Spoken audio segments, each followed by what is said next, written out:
In this video, I'll show you how to install the ink cartridges in the HP DeskJet 4220e printer. So the ink cartridges will come in this plastic packaging. Go ahead and remove them from it. You'll then find this orange strip on the top covering the print head. Take the orange strip off and make sure not to touch this part or the print head, as it can affect the print quality. Now, to access the ink trays, you need to pull down this lid at the front of the printer, and then there's a second lid in behind. So with one hand, place it on the top of the printer, and with your other hand, you're going to pull it down like this to open it. And here we can see our two ink trays.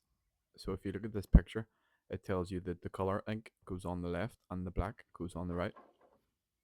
So I'll now take the color ink, which is this one, and just glide it into the tray. So you want to have it like this, and then give it one firm press in so that it clicks into place. We'll do the same with the black. Put it in like this, and then give it one firm push, and you'll hear it click into place, which means it's now secure. And all you need to do now is go ahead and close the two lids. Once you do that, you can come to the control panel, and it will show you both ink levels on the color and the black ink.